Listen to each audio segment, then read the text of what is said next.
Assalamualaikum warahmatullahi wabarakatuh. Halo, saya Vera Hastini. Di sini saya akan menjelaskan mengenai sistem respirasi pada hewan.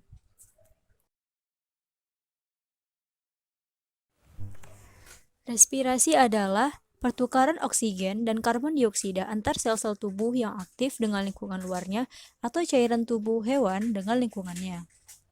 Fungsi utama dari respirasi adalah dalam rangka memproduksi energi melalui metabolisme aerobik dan hal tersebut terkait dengan konsumsi oksigen. Pertukaran gas ini sangat penting. Seluruh tubuh membawa oksigen dari respirasi sel untuk memproduksi ATP atau energi yang dibutuhkan dan dimanfaatkan manusia untuk melakukan aktivitasnya sehari-hari.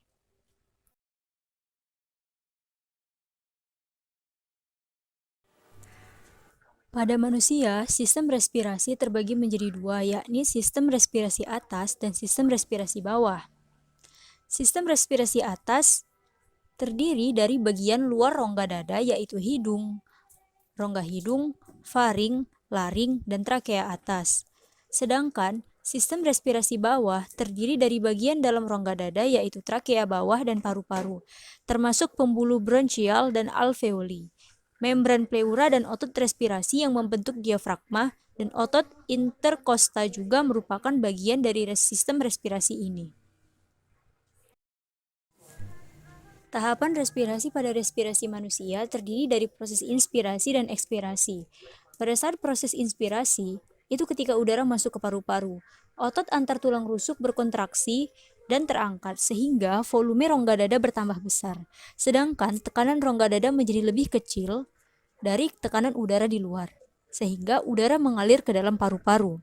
Sedangkan pada saat proses ekspirasi, ketika udara keluar dari paru-paru, otot antar tulang rusuk akan kembali ke posisi semula, disebut dengan relaksasi, sehingga volume rongga dada akan mengecil sedangkan tekanannya membesar.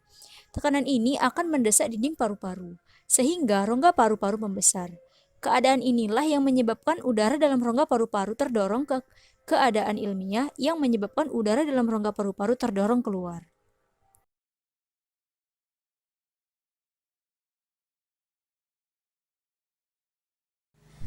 Respirasi pada protozoa ini dilakukan melalui seluruh permukaan selnya.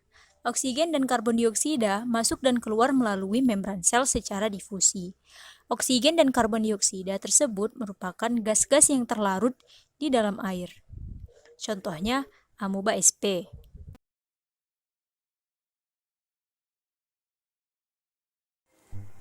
Porifera tubuhnya tersusun atas banyak sel dan memiliki jaringan yang sangat sederhana.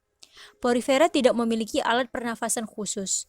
Udara pernafasan dipertukarkan langsung oleh sel-sel di permukaan tubuh atau oleh sel-sel leher yang bersentuhan dengan air. Pada porifera, oksigen masuk secara difusi melalui sel-sel permukaan tubuhnya. Pada gambar terdapat spesies Spongia sp. Alat respirasi pada serangga. Corong hawa atau trakea adalah alat pernafasan yang dimiliki oleh serangga dan arthropoda lainnya. Pembuluh trakea bermuara pada lubang kecil yang ada di kerangka luar yang disebut dengan spirakel atau stigma.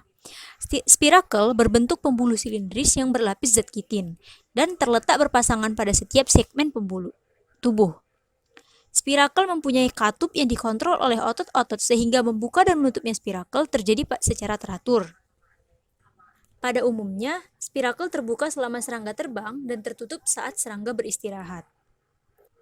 Oksigen dari luar masuk lewat spirakel, kemudian udara dari spirakel menuju pembuluh-pembuluh trakea dan selanjutnya pembuluh trakea bercabang lagi menjadi cabang halus yang disebut trakeolus, sehingga dapat mencapai seluruh jaringan dan alat tubuh bagian dalam.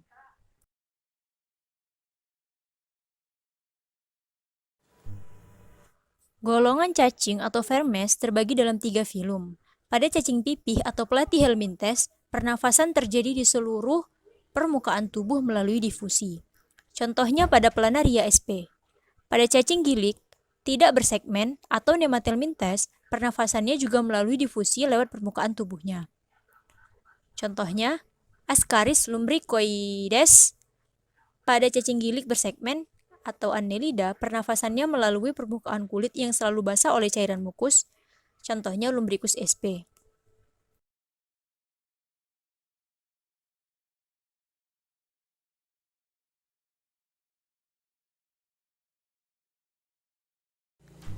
Pada burung, tempat berdifusinya gas pernafasan hanya terjadi di paru-paru. Paru-paru burung berjumlah sepasang dan terletak dalam rongga dada yang dilindungi oleh tulang rusuk. Jalur pernafasan pada burung berawal di lubang hidung. Pada tempat ini, udara masuk kemudian diteruskan pada celah tekak yang terdapat pada dasar faring yang menghubungkan trakea. Trakeanya panjang berupa pipa bertulang rawan yang berbentuk cincin. Di bagian akhir trakea bercabang menjadi dua bagian, yaitu bronkus kanan dan bronkus kiri. Dalam bronkus pada pangkal trakea terdapat siring yang pada bagian dalamnya terdapat lipatan-lipatan berupa selaput yang dapat bergetar. Bergetarnya selaput itu menimbulkan suara bronkus bercabang lagi menjadi mesobronkus yang merupakan bronkus sekunder dan dapat dibedakan menjadi ventrobronkus dan dorsobronkus. Ventrobronkus dihubungkan dengan dorsobronkus oleh banyak parabronkus. Selain paru-paru, burung memiliki 8 atau 9 perluasan paru-paru atau pundi-pundi hawa yang menyebar sampai ke perut, leher, dan sayap. Pundi-pundi hawa berhubungan dengan paru-paru dan selaput tipis. Di pundi-pundi hawa tidak terjadi difusi gas pernafasan. Pundi-pundi hawa hanya berfungsi sebagai penyimpanan cadangan oksigen dan meringankan tubuh. Karena adanya pundi-pundi hawa, maka pernafasan pada burung menjadi efisien. Pundi-pundi hawa terdapat di pangkal leher, ruang dada bagian depan, antara tulang selangkah, ruang dada bagian belakang, dan di rongga perut. Alat respirasi pada ikan. Insang dimiliki oleh jenis ikan, berbentuk lembaran-lembaran tipis berwarna merah muda dan selalu lembab. Bagian terluar dari insang berhubungan dengan air, sedangkan bagian dalam berhubungan erat dengan kapiler-kapiler darah. Tiap lembaran insang terdiri dari sepasang filamen, dan tiap filamen mengandung banyak lapisan tipis atau lamela. Pada filamen terdapat pembuluh darah yang memiliki banyak kapiler sehingga memungkinkan O2 berdifusi masuk dan CO2 berdifusi keluar. Insang pada ikan bertulang sejati ditutupi oleh insang yang disebut dengan operkulum. Sedangkan insang pada ikan bertulang rawan tidak ditutupi oleh operkulum. Beberapa jenis insang mempunyai labirin yang merupakan perluasan ke atas dari insang dan membentuk lipatan-lipatan, sehingga merupakan organ-organ tidak teratur. Labirin ini berfungsi menyimpan cadangan oksigen sehingga ikan tahan pada kondisi yang kekurangan oksigen. Ikan bernafas dengan insang yang terdapat pada sisi kiri dan kanan kepala. Masing-masing mempunyai 4 buah insang yang ditutup oleh tutup insang atau operkulum. Proses pernafasan pada ikan adalah dengan cara membuka dan menutup mulut secara bergantian dengan membuka dan menutup insang. Pada waktu mulut membuka, air masuk ke dalam rongga mulut sedangkan tutup insang menutup.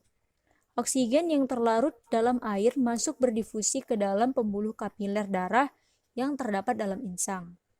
Pada waktu menutup, tutup insang membuka dan air dari rongga mulut keluar melalui insang.